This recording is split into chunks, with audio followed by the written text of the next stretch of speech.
In this video, I'm going to take you through 7 days of carnivore diet eating. I'm going to show you how my sleep was, a little bit of my blood glucose data, how my mood and my energy was, skin health, and did I lose any weight? So stay tuned.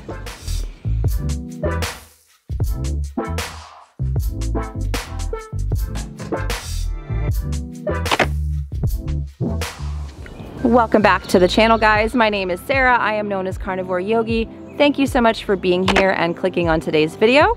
Today, I'm gonna take you through 7 days of data. I'm gonna show you everything I ate for 7 days, and I'm gonna get into depth about mood, energy, sleep, all of those things. So speaking of that, I will be putting some timestamps in the information section below for you guys in case you wanna jump around and navigate through the video that way if there are specific topics of interest for you. So while you're here, before we get started, make sure you hit that like button and please subscribe to the channel. I'd love to have you in as part of my community here on YouTube. So before I jump into the 7 days of data, I'll talk a little bit about why I decided to do this experiment. Now, I will link in the information section below also the live stream that I did just last week with you guys here on YouTube, where I went into more depth about why I decided to do this experiment. I think I was on day 4 of the experiment at the time of that live stream. So make sure you check that out. But essentially, my mood was not as optimal as I would like it to be, and I had a tiny little bit of dry skin under my lip and a tiny little bit of dry skin on my finger. And I know that sounds really nitpicky and crazy, but I'm so spoiled, you guys. I'm so spoiled after healing my body so much over the last 2.5 years that I notice little things like a little chapped lip under the lip, or a little dry skin on the finger. These things are noticeable to me, and when I notice my mood is not as good. Now, I had a lot of stressful things that happened last month. Again, check out that live stream that I recorded last week. But I wanted to see if going back to carnivore would help to improve my skin health and my mood, and if I could just kind of get through the week without having sleep issues, glucose issues. So we're going to talk about all of that now. All right, guys, so let's just jump right into day 1. Now, I have this written down, and as I'm talking, I will put pictures on the screen, so I feel bad to not have eye contact with you guys through the whole video, but this is just how I'm planning to do this format. So day 1, I had broth for breakfast. Now, some days I put an egg yolk in my broth. Some days I do a little bit of butter. Occasionally I will do MCT oil, which I know is not carnivore, but broth is kind of usually my go-to unless I'm really super hungry in the morning. It's got a lot of minerals. If you want a meat broth recipe, I will link my meat broth recipe in the information section below for you guys. Now, for lunch, I had beef suet. Now, this beef suet comes from Carter Country Meats, which I will link below. And I like it sometimes frozen, raw, and I like it sometimes cooked in the air fryer. On this particular day, I just had it frozen. I also had 1 egg with 4 yolks, which you'll see as we go through. This is kind of one of my staples. I had a spoonful of salmon roe, another one of my staples. And then for dinner, I had some wild-caught salmon with wild-caught scallops wrapped in bacon that I cooked in the oven. And not pictured was 2 tablespoons of butter. And that was day 1. Day 2, I had carnivore crisps liver. Now, I'll talk a little bit about carnivore crisps versus carnivore snacks here in this video. You'll see them both show up in this video. I personally like the carnivore crisps, the crispier ones. I like their liver, I like their beef heart, and I like their elk. Those are the 3 of the carnivore crisps that I personally like and eat. My daughter likes the chicken crisps. You can use my code YOGI to save on those, and I'll put a link below this. But I did eat the liver for breakfast. This is a pretty staple breakfast for me. So carnivore crisps liver, 1 egg, 4 yolks, some salmon roe, and a tablespoon of ghee. And then my next meal, I guess I only did 2 meals that day. So this was another thing I noticed this time around. My appetite was a lot less than it typically is. And I'll talk about that a little bit more once we get to the supplements section. For dinner on day 2, I had meatballs, 1 egg, and 4 egg yolks. Yes, I love to eat eggs. They're freaking amazing. And if you want my meatball recipe, comment below meatballs and I'll make a video for you guys. I just like to see if there's an interest before I do these types of videos. Day 3 was broth with an egg yolk for breakfast, and then I had carnivore crisps. I had the elk, as I mentioned. I like the crunchier ones. I like liver, heart, and elk. and some ghee. I had a suet snack, so I keep beef suet in my freezer. This suet was from Slanker grass-fed meats. And then I also had for lunch, I guess I was really hungry because I only had 2 meals the day before.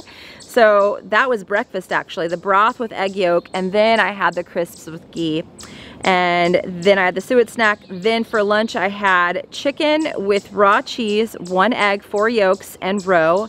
And then for dinner, I ended up having an entire ribeye. I just ate the whole thing. So that was a little bit more food, but as you saw on day 2, I just didn't eat as much. I wasn't as hungry. Day 4, I had some broth with a little bit of MCT oil. Now don't call the carnivore police on me. I don't think MCT oil is a bad thing, but if you wanted to stay strict carnivore, you would just not take that. For lunch, I had a little platter. It was ribeye with suet. Now this is Carter Country Meats suet that I actually put underneath in the air fryer for a little bit. That's why it has that little bit of a different look.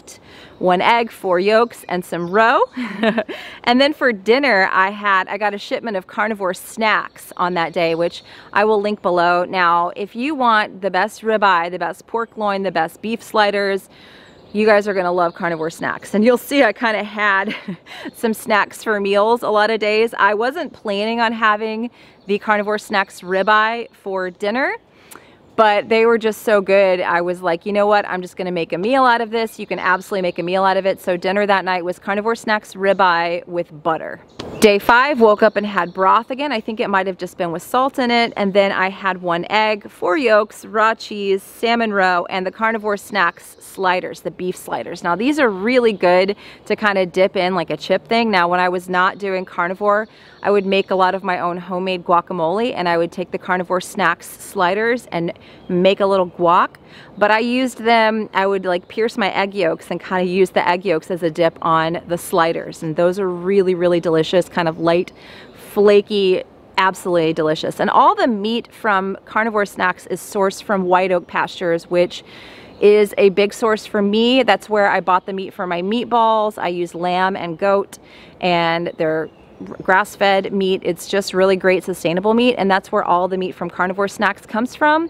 So I know it's very good quality. Okay, so day 5, I had meatloaf for dinner that night. So my meatloaf recipe and my meatball recipe is actually the same thing. So again, comment meatball below if you want to see that recipe, and I'll break it out for you guys and show you the meatballs, how I cook those, and then the meatloaf, how I cook those. Day 6 was broth again for breakfast. I was on a broth kick that week. For lunch, I had 4 burgers with 3 tablespoons of butter, and the butter is not pictured here. And then for dinner, I was not super hungry, but a little hungry, so I had 1 egg and 4 egg yolks. On day 7, I had 1 egg, 4 yolks, and some roe for breakfast. For a lunch, I had the carnivore snacks pork loin, which is really ridiculous and hard to portion control yourself on, with some butter. And then for dinner, I had 3 Applegate Farms hot dogs, beef hot dogs, cooked on the grill with 2 tablespoons of Primal Kitchen mayonnaise. So that is what I ate for 7 days. Now I'm gonna take you through my sleep data for the 7 days. We'll talk a little bit about the sleep data. Again, I'm looking down at my phone, but I will flash up the sleep numbers up on the screen for you. So you can see day 1, I got almost 2 hours of deep sleep, 1.5 hours of REM. Really good sleep score, and this is on my Oura Ring. Day 2, another awesome night of sleep. Now you can pause on YouTube and kind of look at these numbers. I'm not going to get super in depth. Day 3, really good sleep here again. Day 4, my REM sleep was a little bit lacking. I only got 1 hour and 2 minutes, but I did get 2 hours and 43 minutes of deep sleep, which is pretty crazy. The next day, another night where the REM sleep was a little bit less than optimal. And I will tell you the blood glucose numbers on those days following these 2 days of poor REM sleep, and it's not even really poor, it's just a little suboptimal. The blood glucose was higher. I don't know if there's a correlation between those 2 things or not. Again, another great night of deep sleep. Then another good night on Saturday of good deep sleep, good REM sleep, a great sleep score. And then the last night, another good night of deep sleep and REM sleep. So my sleep, I mean, seriously, Wouldn't you like these numbers? That deep sleep and that REM sleep is pretty good. Again, a little suboptimal with REM sleep. I think one of those nights my daughter woke me up, and if you are woken up after 3 a.m., that's usually after 3 a.m. when you get the most REM sleep. So there was a little bit out of my control that night. All right, so I did measure my blood glucose for 4 days. Now, why only 4 days? Because I only had four strips, and you'll see I don't really know how important this blood glucose thing is. I mean, I'm still, the jury is still out on it. If you go back and watch my live stream, I dove into this a little deeper. I'm not super excited about these numbers, I'll tell you the truth, guys. When I was doing more of a keto approach for the last few months here, and mostly meat, but still a few little plants here and there, my blood glucose was lower, and I think that the little bit of fiber slowed down the protein digestion. So I was a little bummed out with these blood glucose numbers, I'll tell you the truth. But on day 3, my fasting glucose was 101, which I was not happy about. Day 2 was better, it was an 83, which that's way better. That was after day 4. After day 5, it was a 102, which I was not happy with. And again, on day 6, it was a 94. So those are my numbers, and I have some more blood glucose strips on the way, so I will do a little bit more testing this week when they come. I'm probably going to stay carnivore for a little bit just because of some of the other stuff I'm about to talk about. Before I talk about skin health, appetite, mood, and weight loss, I'm going to tell you a few of the supplements that I took this week that were a little bit more specific to being carnivore. I'm not going to go over all my supplements. I take some for anti-aging. If you're in one of my private groups, I tell you about those and I can help people optimize those, but I'm not going to talk about those in this video.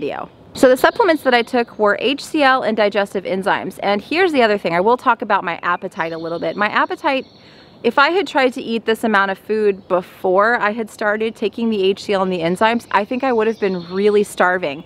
But I was just not really super hungry. I had one day where I posted my meals on Facebook, and some chatty Cathy, I'll call her that, came on and was like, that's only 1,500 calories. That's not enough food. And I'm like, okay, that's none of your business. But, you know, even if it was, this is a very nutrient dense diet. And, you know, we don't always have to eat 3,000 calories a day. If we're eating a nutrient dense diet, we may not need as much. And the thing about the HCl and the enzymes is they allow me to absorb the nutrients from my food. So when I was doing carnivore before, one of the reasons why I kind of stopped doing it and started experimenting with plants is that I did experience a lot more hunger. So something that I did this time on carnivore, which I think helped tremendously with my appetite, and I will link the ones that I used below this video, was HCl before my meals, digestive enzyme midway through, along with my Thrive probiotic, which I think those help as well. That'll be in the information section below as well. And then a postbiotic after the meal. And literally I felt so much energy. My sleep was good, and a lot of people complain about energy and sleep on carnivore. Those were awesome for me, and I really felt energized and good from my food.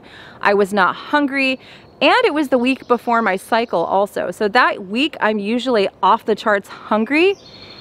I did not have a huge appetite. So I took the HCl enzymes and the postbiotic. For electrolytes, I took my Soleil water every morning, and then I also used Upgraded Formula's potassium.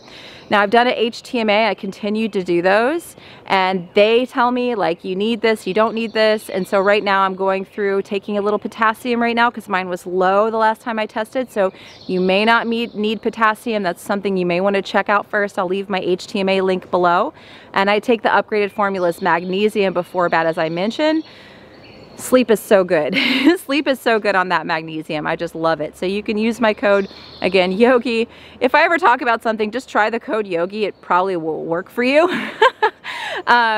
But you can try that out if you want to, or get the hair tissue mineral analysis if that's something you're interested in getting.